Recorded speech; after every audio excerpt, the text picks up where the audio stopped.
The diamond caught the afternoon light streaming through my bedroom window, casting tiny rainbows across the white walls as I turned the ring between my fingers.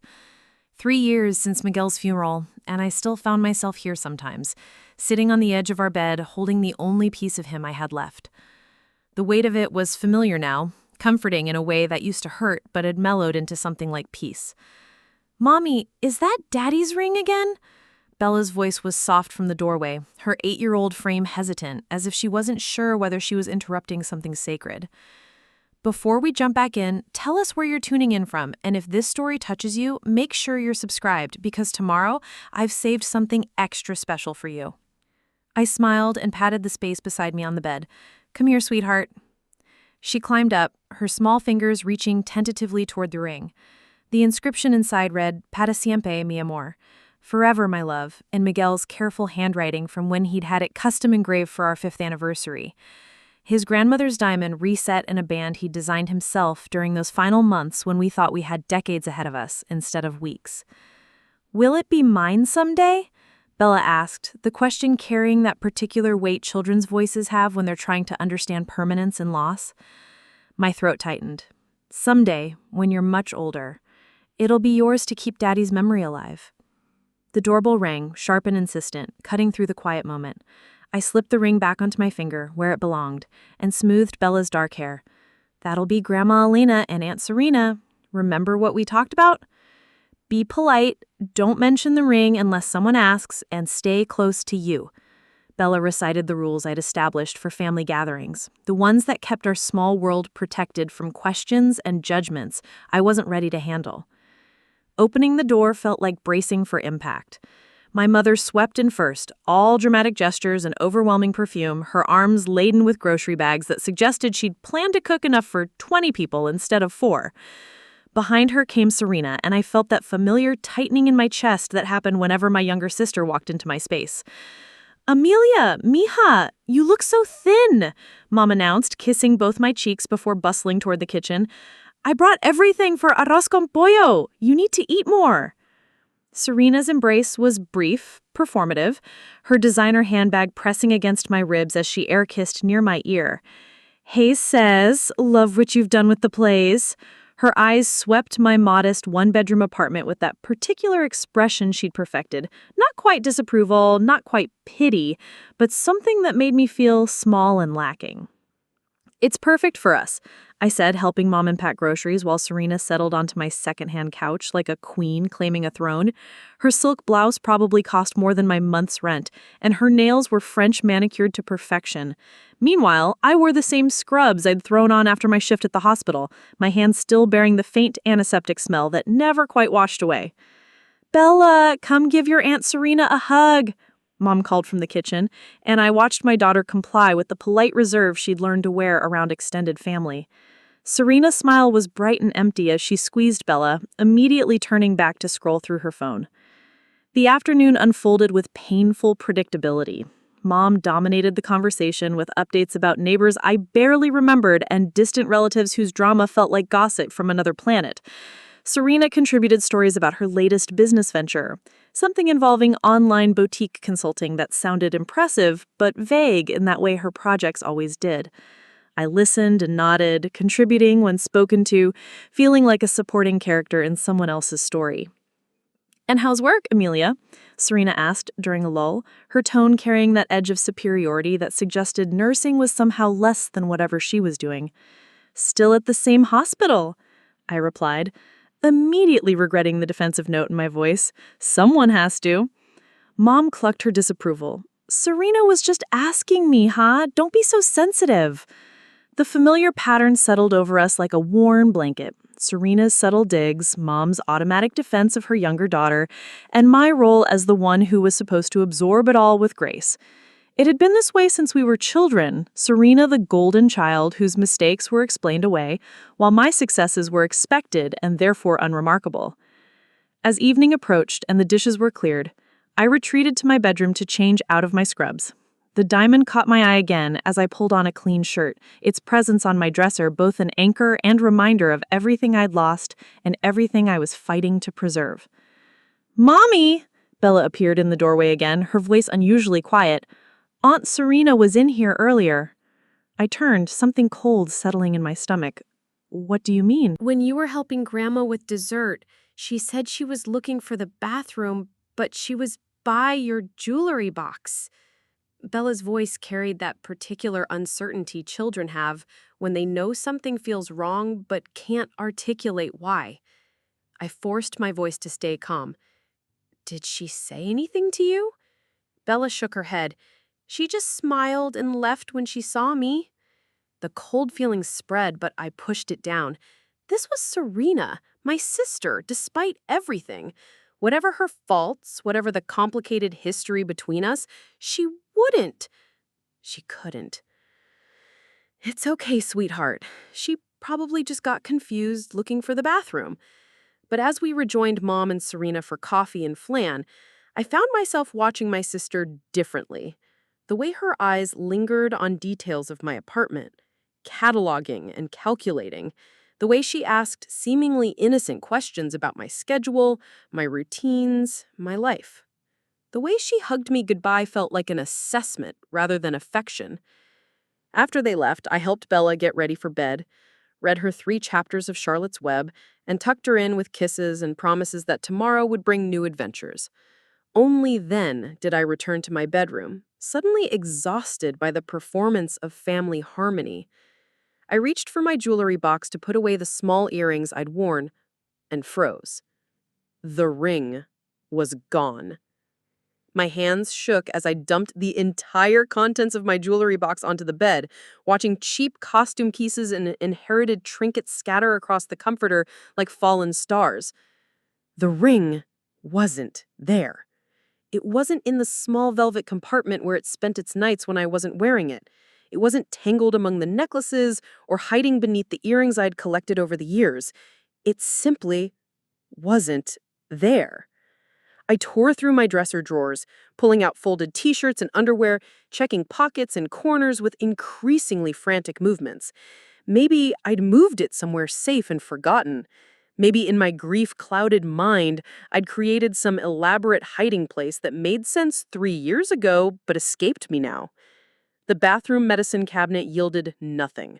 The kitchen junk drawer revealed only batteries and takeout menus. I checked inside coffee cups, under couch cushions, in every jacket hanging in my closet. My movements became more desperate, more destructive, as if the ring might materialize through sheer force of will and desperation. "Mommy?"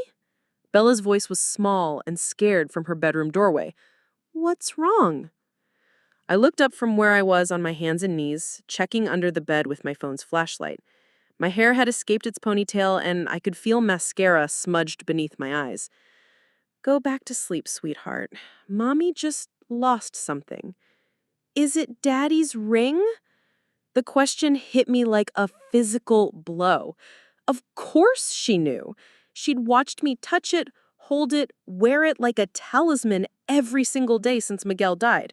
It was part of our routine, part of the fabric of our small family's existence. I sat back on my heels, no longer able to pretend this was anything other than catastrophic. "It's gone, baby." Bella padded across the room in her pajama feet and climbed onto my lap, her small arms wrapping around my neck. "Maybe Aunt Serena knows where it is," she whispered against my ear.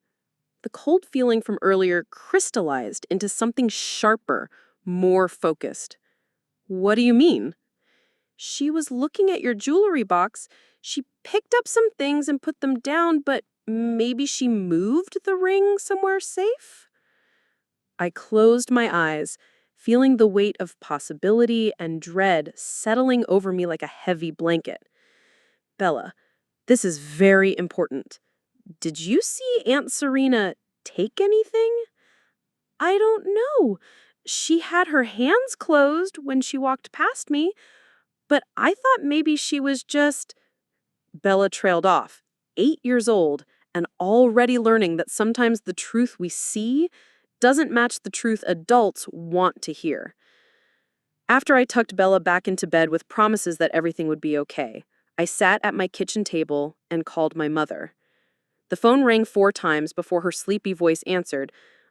"Amelia! Mija, it's almost midnight. What's wrong? Mom, I need to ask you something, and I need you to be honest with me. I took a deep breath, steeling myself for what felt like stepping off a cliff. Did Serena take my ring? Silence stretched across the connection, long enough that I wondered if the call had dropped. Then Mom's voice returned, sharp with offense and disbelief. Amelia Rosa, I cannot believe you would suggest such a thing. Serena is your sister. How could you even think? Mom, please just listen to me. The ring is gone. Bella saw Serena in my bedroom near my jewelry box. I've torn the apartment apart and it's nowhere. You're grieving, Mija. Grief makes us think things, see things that aren't there. You're stressed from work, from raising Bella alone. Maybe you moved it somewhere and forgot. The familiar dismissal felt like acid in my veins. I didn't forget, Mom. I wear that ring every single day. I know exactly where I put it, and now it's gone. Serena would never! Wouldn't she? The words erupted from some deep place I'd kept locked away for years. Wouldn't she, Mom? Like she never took money from your purse in high school? Like she never borrowed your car and returned it empty with mysterious dents? Like she never… That's enough. Mom's voice cut sharp across my catalog of Serena's past transgressions. Your sister has made mistakes, but she's changed. She's building a business, making something of herself. And even if she hadn't changed, she would never steal from family, from you. How can you be so cruel? Cruel. The word hit me like a slap, exactly as it was intended. I was being cruel for suggesting that the golden child, the baby sister who could do no wrong, might have taken the one thing that mattered most to me in the world. I'm gonna call her, I said quietly. Don't you dare wake her up with these paranoid accusations. Amelia, I'm serious. You need to think about what you're saying, what you're doing to this family. After Mom hung up, I sat in the dark of my kitchen, staring at my phone, and feeling the weight of 3 generations of family dynamics pressing down on me like water. The responsible daughter who cleaned up messes, the practical one who didn't dream too big or ask for too much, the one who stayed home and took care of everyone else, while Serena fluttered from adventure to adventure, leaving chaos and excuses in her wake. But this wasn't a borrowed car or missing cash. This was Miguel's ring. This was my daughter's inheritance, my tangible connection to the love that had shaped my adult life and given me the strength to keep going after loss tried to swallow me whole. I looked at Bella's closed bedroom door and thought about the little girl who'd lost her father at 5 and was now watching her mother fall apart over a missing ring. I thought about Miguel, who'd placed that ring on my finger in a small church ceremony where we'd promised each other forever, not knowing forever would be exactly 8 years, 3 months, and 16 days. My phone buzzed with a text from Mom. Stop this before you ruin everything. Get some sleep. The ring will turn up. But I knew it wouldn't turn up. Not in my apartment, not in my life, not unless I fought for it. And fighting for it meant confronting the one person I'd spent my entire life making excuses for, the sister who'd learned to take what she wanted and let me clean up the consequences.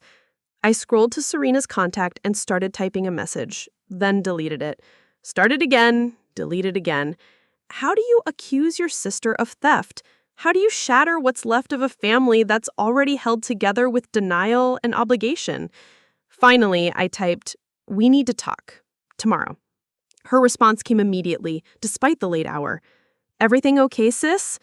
"No," I typed back. "Everything is not okay." Serena arrived at my apartment the next morning looking like she'd stepped out of a magazine spread. Her hair was perfectly styled in loose waves that probably took an hour to achieve, and her casual outfit, designer jeans and a cashmere sweater, cost more than I spent on clothes in a year. She carried a Starbucks cup in one hand and her phone in the other, the picture of someone who had places to be and important things to do. "You look terrible," she said by way of greeting, settling onto my couch without invitation. "Mom said you were upset about something." I remained standing, my arms crossed, studying my sister's face for any trace of guilt or nervousness. She looked back at me with those wide brown eyes that had always been her greatest asset, the ones that talked her out of trouble since childhood. "My wedding ring is missing," I said directly, watching for her reaction. Serena's eyebrows rose in what appeared to be genuine surprise. "Missing? Since when?" "Since yesterday, after you left." The implication hung in the air between us like smoke. Serena's expression shifted from surprise to understanding to something that looked like hurt, but I'd seen her perform emotions before. She was gifted at them. "Amelia, please tell me you're not suggesting what I think you're suggesting." "Because Bella saw you in my bedroom near my jewelry box." "I was looking for your bathroom, and your daughter directed me down the hall. I may have glanced at your dresser. You always had pretty jewelry, but I didn't take anything. How could you even think that?" "Because the ring is gone, Serena. It was there before you arrived, and it's gone now." Maybe you misplaced it. Maybe it fell behind the dresser or got mixed up with something else. You've been under a lot of stress lately. The familiar refrain: stress, grief, imagination. Everyone was so quick to explain away my concerns, so ready to believe I was falling apart rather than facing an uncomfortable truth. "I've torn the apartment apart. It's not here." Serena stood up, her face hardening into an expression I recognized from childhood fights.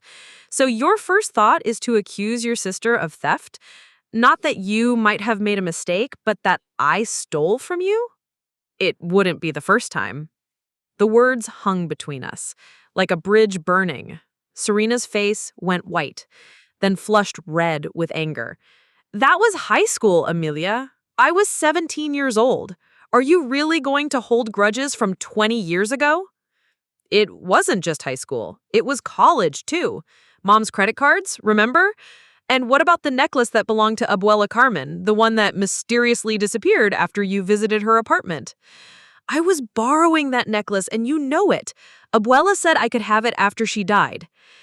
"After she died, Serena. She was still alive when you took it."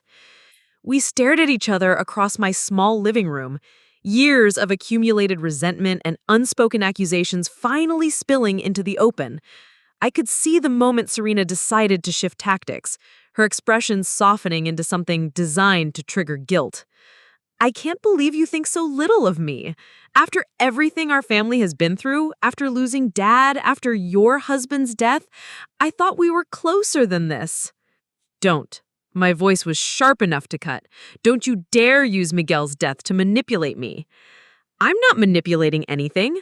I'm trying to understand why my sister thinks I'm a thief." "Because you are a thief, Serena. You always have been. You just usually take things people won't miss or things you can explain away. But this time, you took something I can't let go." Serena's phone buzzed with a notification, and I caught a glimpse of her screen. A text from someone named Marcus about meeting later to discuss the items. She quickly silenced the phone, but not before I saw her face flush again. "You need help," she said, her voice turning cold. "This paranoia, these accusations, it's not healthy. Maybe you should talk to someone. Maybe you should tell me where my ring is." "I don't know where your ring is, Amelia. I didn't take it, I haven't seen it, and I'm getting really tired of being treated like a criminal by my own sister." The front door opened, and my mother walked in using the spare key I'd given her years ago. She took in the scene, me standing rigid with anger, Serena looking wounded and defensive, and immediately moved to her youngest daughter's side. "What is going on here?" Mom demanded. "Amelia is accusing me of stealing her wedding ring. She thinks I took it yesterday during lunch." Mom's face went through a series of emotions: shock, disbelief, and finally disappointment. All of it directed at me. "Amelia, this has gone too far. How could you say such things to your sister?" "Because it's true, Mom. The ring is gone, and Serena was the only person near my bedroom yesterday. There could be 100 explanations." "Name one." Mom faltered, then rallied. "You could have dropped it at work. It could have fallen down a drain. You could have taken it off somewhere and forgotten." "I never take it off. Ever. You know that." Serena wiped at her eyes. Were those real tears or performance? With her, I could never tell. I think I should go. I can't stay here and listen to these horrible accusations. Yes, maybe you should go. And maybe you should think about returning what doesn't belong to you. Serena stopped at the door, her hand on the handle. When she turned back, the mask of hurt had slipped slightly, revealing something harder underneath. You know what, Amelia? I feel sorry for you, living in this tiny apartment, working at that hospital, raising Bella alone. It must be so hard to see other people succeeding. But that doesn't give you the right to tear down your own family because you're bitter about your life. The cruelty of it took my breath away. Even Mom looked shocked at the viciousness in Serena's voice. That ring, Serena continued, was the only valuable thing you had left, wasn't it? The only thing that made you feel special. So when it goes missing, of course you need someone to blame. Of course it has to be stolen rather than lost, because admitting you lost your precious ring would mean admitting you're just as careless and pathetic as everyone thinks you are. She left then, slamming the door behind her with enough force to rattle the windows. Mom stood in my living room, looking between the closed door and my stricken face. She didn't mean that, Mom said weakly, but we both knew she did. And as the silence stretched between us, I realized that somewhere in the space between accusation and denial, between family loyalty and uncomfortable truth, I'd lost more than just a ring. I'd lost the illusion that blood meant anything when it came to protection, trust, or love. After Mom left, her goodbye stiff with disapproval and disappointment, I sat in my empty apartment feeling like I'd been hollowed out with a spoon. Bella was at school, blissfully unaware that her small world had shifted on its axis overnight. The silence pressed against my eardrums, broken only by the distant hum of traffic and the occasional footstep in the hallway above. I found myself staring at my hands, at the pale band of skin where Miguel's ring had lived for 8 years. The absence felt physical, like a missing tooth or a phantom limb. Every gesture reminded me of what was gone, reaching for my coffee cup, brushing hair from my face, the unconscious way I'd twisted the ring when I was nervous or thinking. A knock at the door made me jump. Through the peephole, I saw David Herrera, my neighbor from down the hall, holding what looked like a casserole dish covered in aluminum foil. David was one of those quietly dependable people who seemed to materialize whenever crisis struck. After Miguel's funeral, he'd shown up with groceries and offered to help with anything I needed. When my car broke down last winter, he'd driven Bella to school for a week without being asked. I hope I'm not intruding, but I heard raised voices earlier and thought you might need some food that didn't require thinking about. The kindness in his voice nearly broke me. I stepped aside to let him in, grateful for the presence of someone who didn't require performance or explanation. "It's enchiladas," he said, setting the dish on my kitchen counter. "My mother's recipe. Nothing fancy, but it reheats well." David was in his 40s, with graying temples and calloused hands that spoke of practical work. He managed the building for the property company, which meant he knew everyone's business without being nosy about it. He'd been married once, I knew, but that had ended years before I moved in. Now he lived alone with a cat named Duchess and seemed content with small kindnesses and quiet routines. "Thank you," I managed, my voice rougher than intended. "You didn't have to." He said, "Neighbors help neighbors." Then, with the careful tone of someone approaching a wounded animal, "You want to talk about whatever's got you looking like you've seen a ghost?" So I told him. Everything. The ring, the family gathering, Bella's observation, the confrontation with Serena, the way my own mother had looked at me like I'd betrayed some fundamental family code by suggesting the golden child might have feet of clay. David listened without interruption, his expression growing more serious as the story unfolded. When I finished, he was quiet for a long moment, staring out my window at the courtyard below. "This ring," he said finally, "it's not just jewelry to you." That's all I have left of him, of us, of the promises we made. Bella was supposed to inherit it someday. It was going to connect her to her father, to his family's history. Now it's just gone. Maybe not gone, maybe just misplaced. I started to protest, but David held up a hand. I'm not saying you're wrong about your sister. I'm saying maybe there's a way to know for sure. He walked to my window, looking down at the courtyard with the calculating expression of someone solving a practical problem. The building has security cameras. Not inside the apartments, of course, but in the hallways, the lobby, the parking garage. If someone took something from your apartment yesterday, there might be evidence. Hope fluttered in my chest like a trapped bird. Can you access those recordings? I manage the building. Part of my job is security maintenance. The system keeps footage for 30 days before it cycles over. He turned back to me, his expression serious. But Amelia, if I do this, if we find something, there's no going back. If your sister took that ring and we have proof, it changes everything. The weight of that truth settled over me.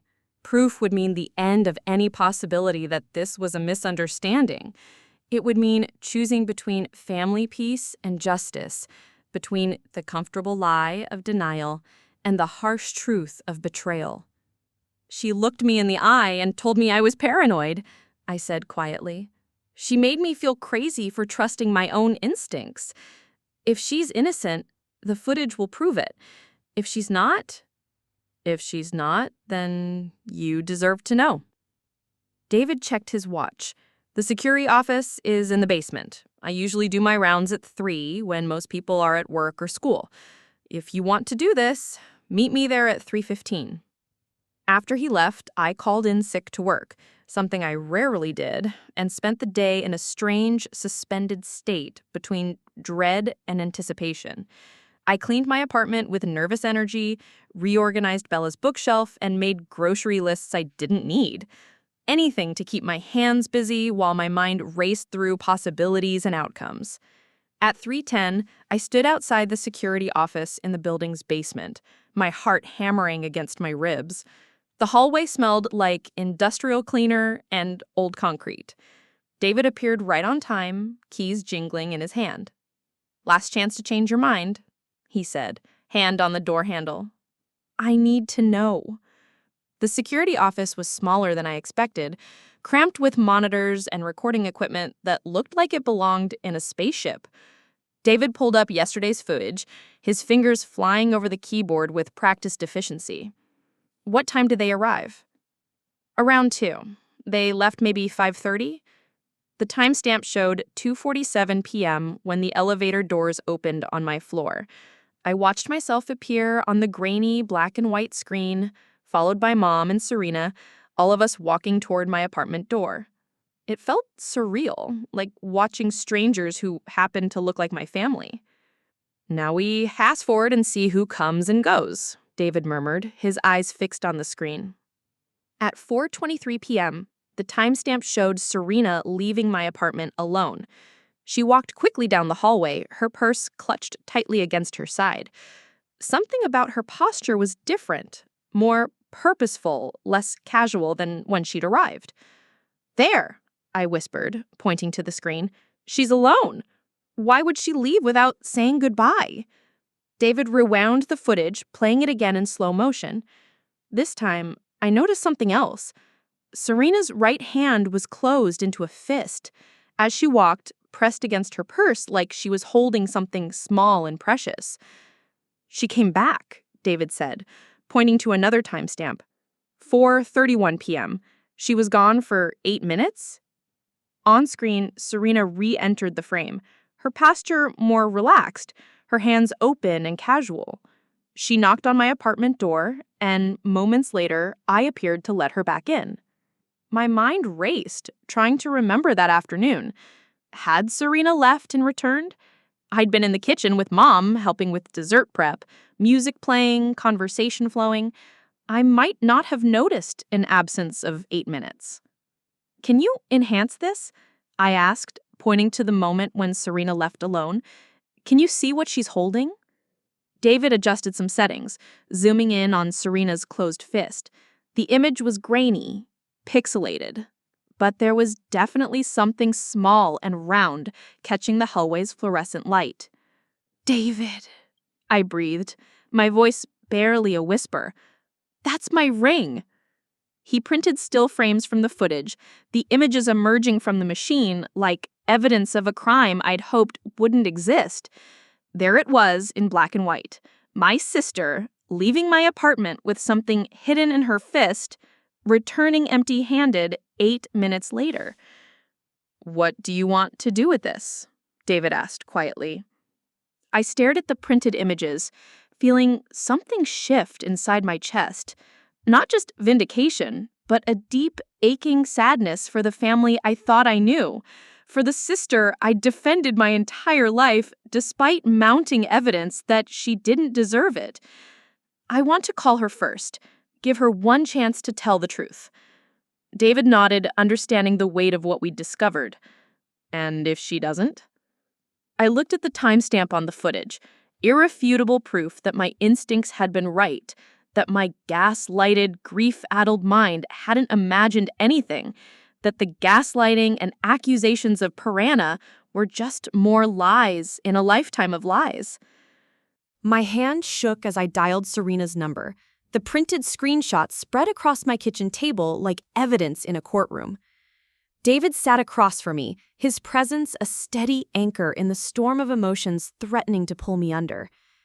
The phone rang 3 times before Serena's voice answered, bright and casual. "Hey, sis, feeling better today?" The audacity of it! The fake concern, the implication that yesterday's confrontation was the result of my emotional instability rather than her theft, made my teeth clench. "Serena, I'm going to ask you one more time. Do you have my ring?" A pause. Then that familiar laugh, the one that had dismissed my concerns and made me feel small since childhood. "Amelia, we went through this yesterday. I don't have your ring. I didn't take your ring. How many times do I have to say it?" "I have security footage." The silence that followed was different from the pause before. It stretched long enough that I wondered if the call had dropped. Long enough for me to picture Serena's face cycling through emotions, surprise, calculation, panic. Security footage of what? Her voice was carefully controlled now, the casual brightness replaced by something more guarded. "Of you leaving my apartment alone yesterday at 4:23 p.m. with something in your hand." Another silence. I could hear traffic in the background wherever Serena was, the faint sound of music or television. "I don't know what you think you saw. I saw you steal my wedding ring." "That's impossible." "Why is it impossible, Serena?" Because there's no..." She was stumbling now, the practiced denials falling apart under the weight of evidence. "Security footage can be unclear. Shadows and lighting can make things look..." David enhanced the images. "We can see the ring in your hand." The mention of David seemed to shake something loose in Serena's composure. "Who's David? You're involving strangers in family business now?" "The building manager, the man who helped me find the truth you've been denying."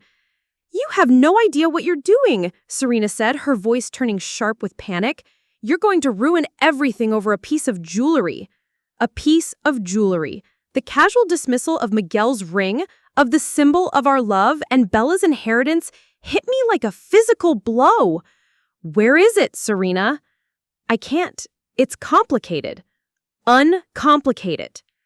I heard her take a shaky breath, and for a moment, I thought she might finally tell the truth.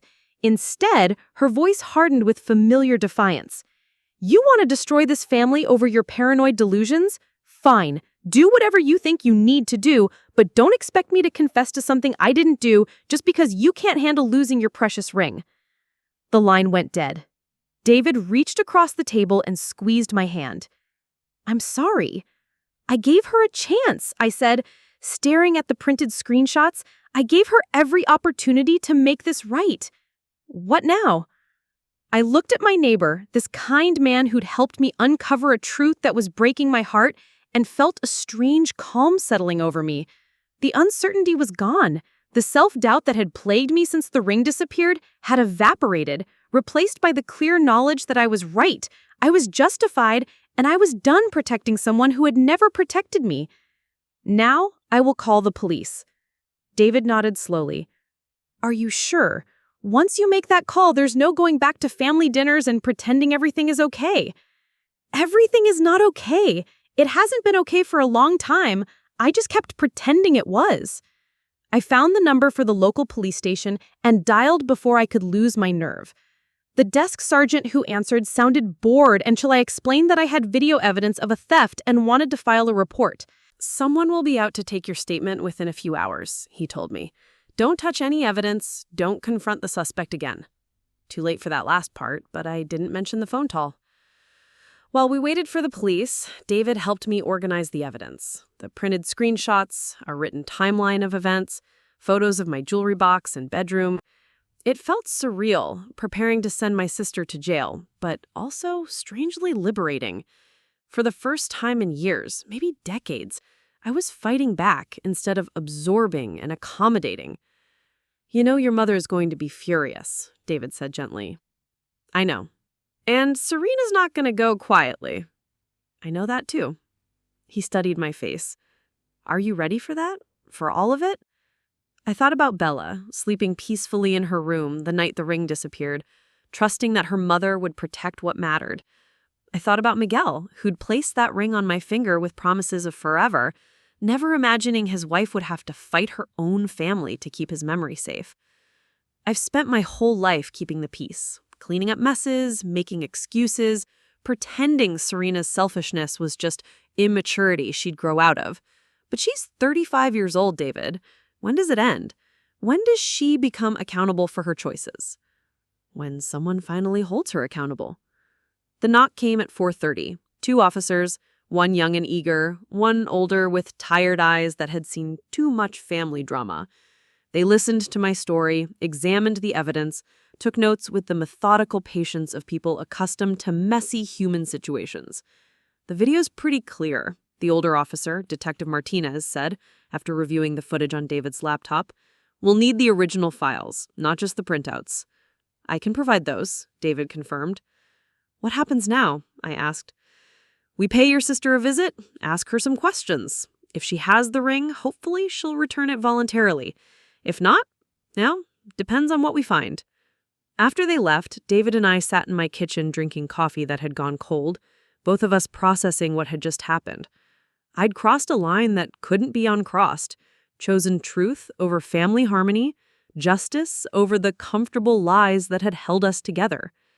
How do you feel? David asked. I considered the question seriously. How did I feel? Not the triumph I might have expected or the satisfaction of being vindicated. Mostly, I felt tired. Tired of being the responsible one, the one who absorbed everyone else's chaos, the one who was expected to forgive and forget and keep the family together no matter what it cost me personally. Free, I said finally. Scared, but free. My phone buzzed with a text from an unknown number. You have no idea what you've done. I showed it to David, who frowned. Change your locks tonight. I'll help you. You think she'll come here? I think desperate people do unpredictable things, and your sister just got very desperate. As evening settled over the city, I picked up Bella from her after-school program, helping her with homework and making dinner as if this were any other day. But everything had changed. The apartment felt different, the silence pregnant with possibility and threat. Every phone ring, every footstep in the hallway, every car door slamming in the parking lot made me tense with anticipation. Around 8 o'clock, my phone rang. Mom's name appeared on the screen, and I knew the reckoning had begun. How could you do this to your own sister? She said without preamble, her voice thick with tears and fury. Police officers, Amelia? You sent police officers to arrest your sister. I sent them to recover stolen property. She's family.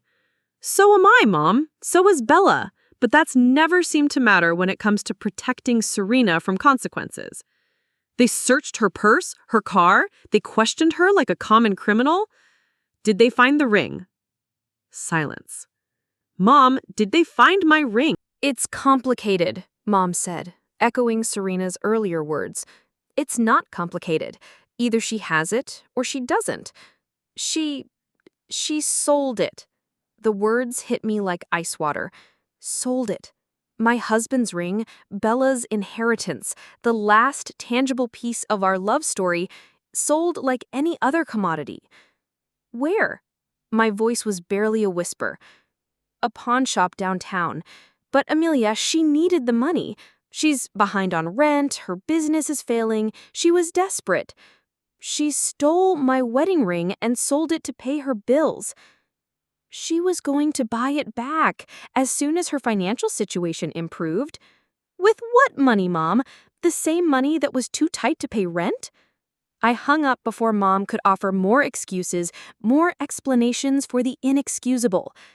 David, who'd been quietly changing my door locks, looked up at the sound of my phone hitting the kitchen table. They didn't find it on her. She sold it. His face darkened with anger. Jesus, Amelia, I'm sorry. A pawn shop. She sold my husband's ring to a pawn shop. The violation felt complete now. Not just theft, but the casual disposal of something sacred, the reduction of love and memory to whatever cash value a stranger deemed appropriate. Serena hadn't just stolen my ring, she'd erased Miguel from the equation entirely, turned our marriage into a commodity. But as I sat there processing this final betrayal, something unexpected happened. The numbness gave way not to despair, but to a cold, clear anger. Serena had made her choice. She'd stolen from me, lied to me, gaslighted me, and then disposed of the most precious thing I owned like it was worth nothing more than a few months' rent. Now I was going to make sure she faced every consequence her choices had earned. The next morning brought Detective Martinez to my door with news that felt both devastating and vindicating. They'd located the pawn shop where Serena had sold my ring, but the ring itself was gone, purchased by someone else just 2 days after Serena had brought it in. The good news is we have video of the transaction, Detective Martinez said, settling into my kitchen chair with the weary patience of someone who delivered bad news to too many families. Clear footage of your sister selling what she identified as her own jewelry.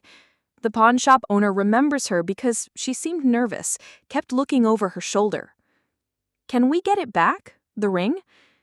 We're working on it. The buyer paid cash, but the shop keeps records. We should be able to track them down. He paused, studying my face. There's something else, Mrs. Cruz.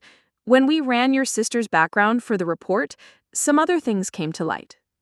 David, who'd stayed to provide moral support, leaned forward. What kind of things?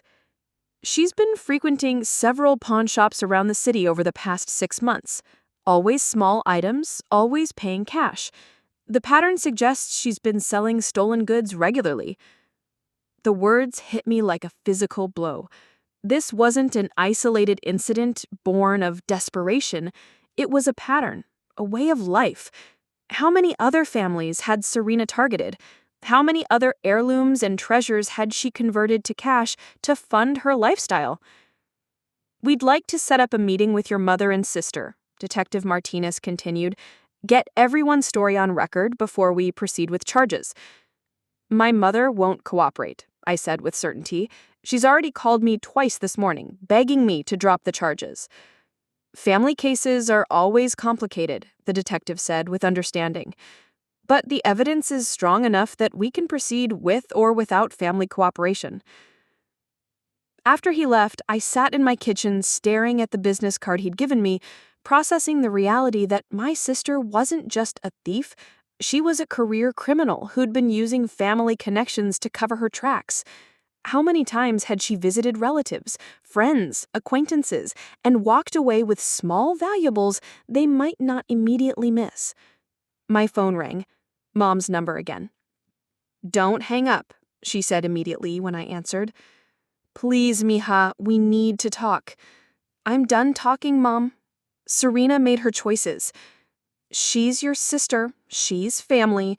How can you destroy a family like this? The word family had been weaponized against me my entire life, used to justify overlooking Serena's selfishness, excusing her mistakes, cleaning up her messes. But family was supposed to work both ways. Where was family when she was stealing from me? Where was the family when she looked me in the eye and called me paranoid? Where was the family when she sold my wedding ring to pay her bills? She's sick, Amelia. This isn't who she really is. This is exactly who she is, Mom.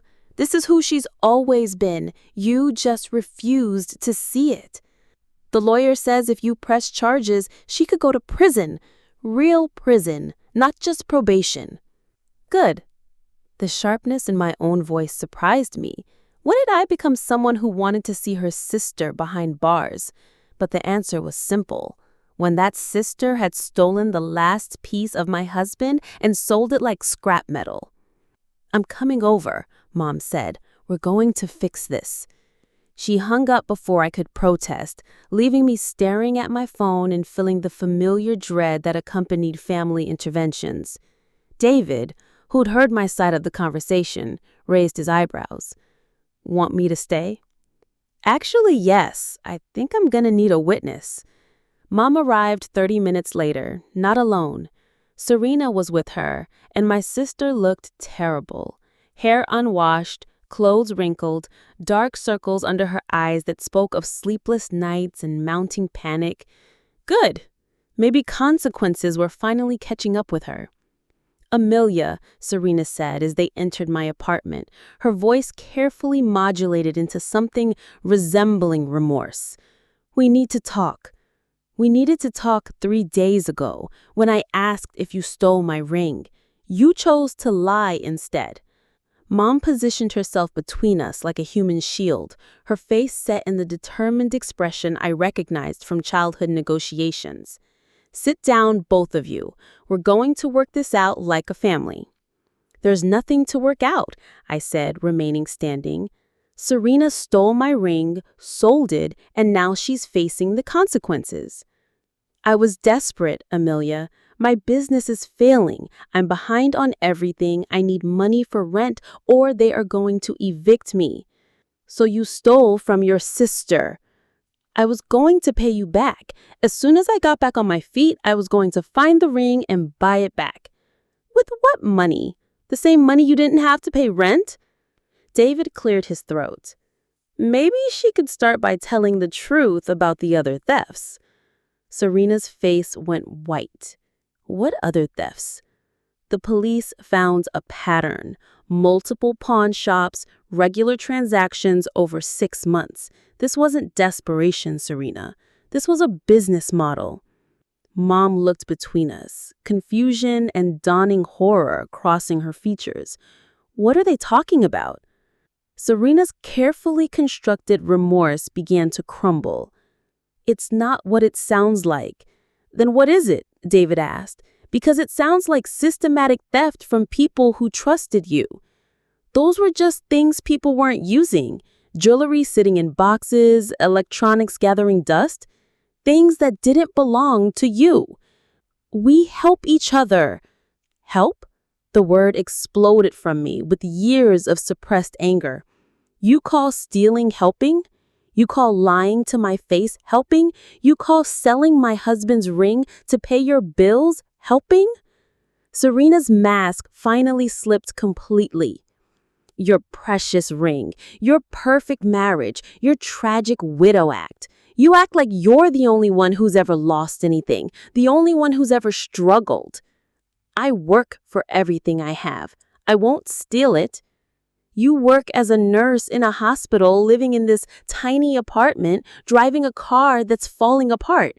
Meanwhile, I'm trying to build something, create something meaningful by stealing from your own family, by doing whatever it takes to survive. The room went quiet.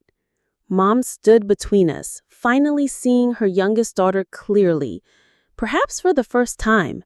The golden child who could do no wrong, revealed as someone who justified theft as survival, who viewed other people's possessions as resources for her own use. Serena, Mom said quietly, tell me you didn't steal from other family members? Serena's silence was answer enough. Abuela Carmen's necklace, I said, the pieces falling into place.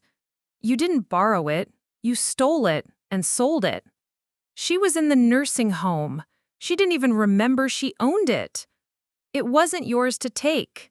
Mom sank onto my couch, looking older than I'd ever seen her. What else? What else did you take?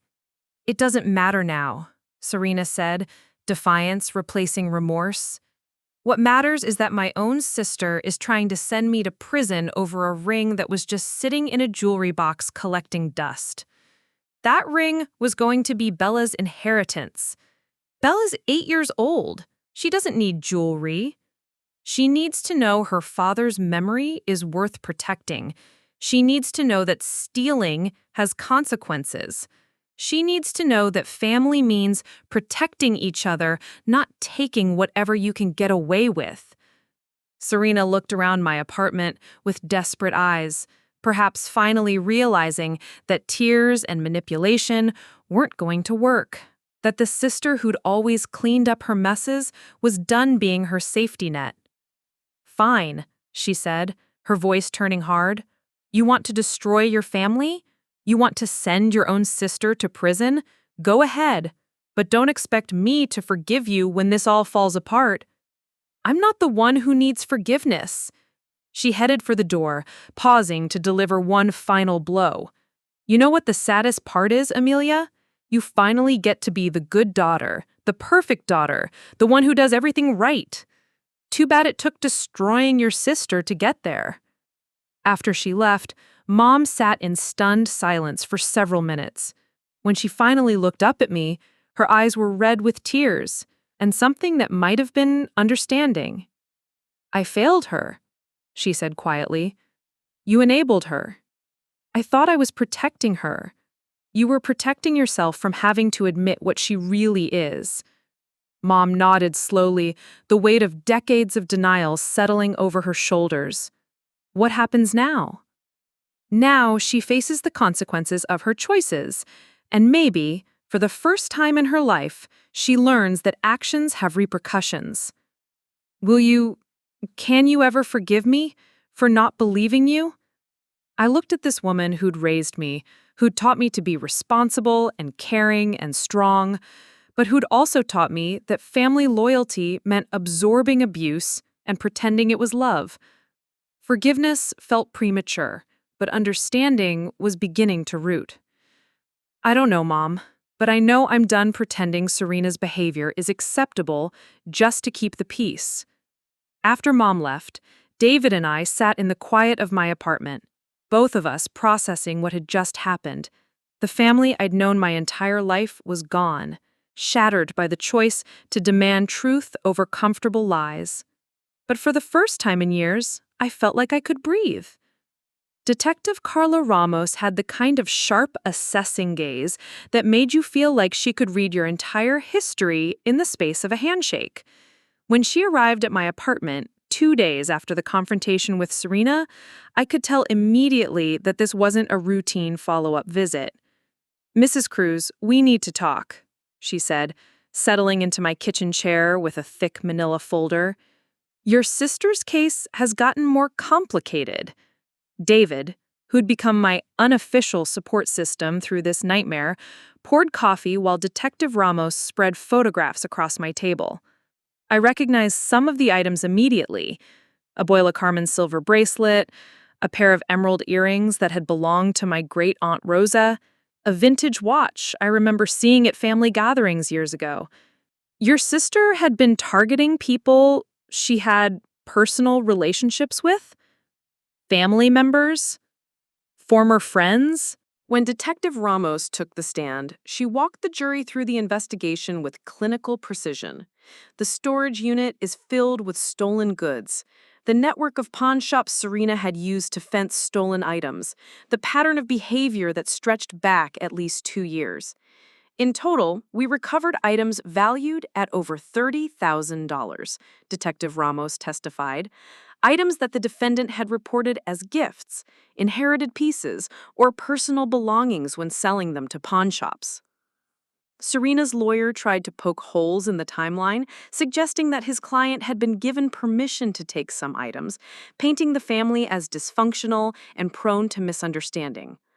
But the evidence was overwhelming. When my turn came to testify, I walked to the witness stand feeling like I was crossing a bridge I could never recross. Serena watched me with eyes that held no recognition of the sister who defended her, covered for her, made excuses for her entire life. "Mrs. Cruz," Prosecutor Chen began, "can you describe your relationship with the defendant?" "Serena is my younger sister. We've had a complicated relationship, but I always considered family loyalty important. I defended her when other people criticized her choices."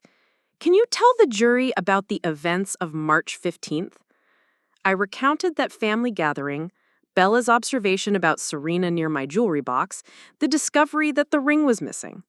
The prosecutor introduced the security footage as evidence, and I watched the jury's faces as they saw Serena leaving my apartment with something clutched in her fist. When you confronted your sister about the missing ring, how did she respond?" "She denied taking it. She called me paranoid and suggested I was emotionally unstable due to grief. She made me question my own memory and judgment." "Even when presented with video evidence?" "Even then, she claimed the footage was unclear, that I was seeing what I wanted to see." During cross-examination, Serena's lawyer tried to paint me as the jealous older sister, resentful of Serena's success and beauty, motivated by sibling rivalry rather than justice. "Isn't it true, Mrs. Cruz, that you've always been envious of your sister's lifestyle?" "No, I've been concerned about her choices, but not envious." "Yet you live in a modest apartment while she enjoys a more affluent lifestyle. That must have caused some resentment." "My sister's lifestyle was funded by theft, as we now know. I'm not envious of that." The lawyer's expression tightened.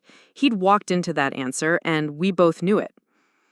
When the prosecution called Tia Carmen to testify about her missing jewelry, Serena finally showed real emotion. Our elderly aunt, now in her 80s, spoke in a quavering voice about the silver bracelet that had belonged to her mother, how she'd noticed it was gone after Serena's last visit, but assumed she had misplaced it. "I trusted her," Tia Carmen said, tears rolling down her cheeks. "She was my niece, family. I never thought." That's when I saw Serena break. Her composed facade cracked, and she put her head in her hands, shoulders shaking. But it was too late for tears, too late for remorse.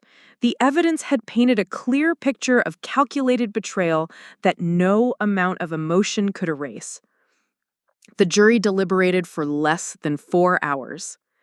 Guilty on all counts. As the verdict was read, I felt no triumph, only a deep sadness for the family we'd been and would never be again. Serena looked back at me once as the bailiff led her away, her face a mask of rage and disbelief. She had finally faced consequences she couldn't charm or manipulate her way out of. Mom, who'd sat through the entire trial in stunned silence, approached me in the hallway afterward. "She'll appeal," she said quietly. "Maybe, but the evidence is solid." I keep thinking about when she was little. She was such a sweet child. "She was charming," I corrected gently. "There's a difference." The sentencing hearing came on a gray October morning that felt heavy with the weight of endings.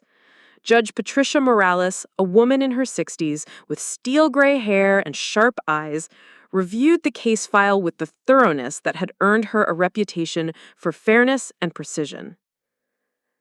"Miss Cruz," she said, addressing Serena directly, "you've been convicted of multiple felony counts, including grand theft, burglary, and fraud. Before I impose sentence, do you have anything to say to the court?" Serena stood slowly, her lawyer's hand briefly touching her elbow in support. She looked fragile in her courtroom attire, nothing like the confident woman who'd charmed her way through family gatherings while cataloging valuables to steal later. "Your Honor," she began, her voice barely above a whisper, "I never meant for things to go this far." Judge Morales listened without expression. Ms. Cruz, the evidence presented at trial suggests this was not a series of impulsive mistakes, but a calculated pattern of criminal behavior spanning at least 2 years. You systematically exploited family relationships and personal trust for financial gain. I was desperate. You kept detailed notes about your target's possessions and schedules. You rented a storage unit specifically to hide stolen goods. You manipulated family members who questioned missing items, making them doubt their own memories and judgment. This demonstrates premeditation and a callous disregard for your victim's emotional well-being. The judge's words hit like hammer blows. I sat in the gallery watching my sister shrink with each accusation, but feeling no satisfaction in her diminishment. This was justice, necessary justice, but it came at the cost of everything our family had pretended to be. The psychological evaluation indicates you suffer from narcissistic personality traits and show limited empathy for your victims. The probation report notes that you've expressed more concern about the impact of these charges on your reputation than remorse for the harm you have caused. Serena's lawyer whispered something in her ear, but she shook her head, apparently declining to speak further. Taking into account the severity and scope of your crimes, the breach of family trust involved, and the lack of genuine remorse demonstrated, I sentence you to 6 years in state prison with possibility of parole after 4 years served. The gavel's bang seemed to echo in the sudden silence. 6 years. Serena would be 41 when she got out, middle-aged and marked by felony convictions that would follow her forever. As the bailiff moved to handcuff her, Serena turned toward the gallery. Her eyes found mine across the courtroom, and for a moment I saw something that might have been understanding, or maybe just defeat. "I'm sorry," she mouthed, though I couldn't tell if she was apologizing to me or to herself. Then she was gone, led through a door that separated the free world from the confined one, and I was left sitting in an empty courtroom, processing the finality of it all. Outside, reporters waited, with cameras and microphones, eager for a soundbite about family betrayal and criminal sisters. I pushed past them without comment, David's steady presence at my elbow guiding me toward his car. "How do you feel?" he asked, once we were safely away from the courthouse. "Empty," I admitted. I thought I'd feel vindicated or relieved, but mostly I just feel sad. "That's because you're not a vengeful person.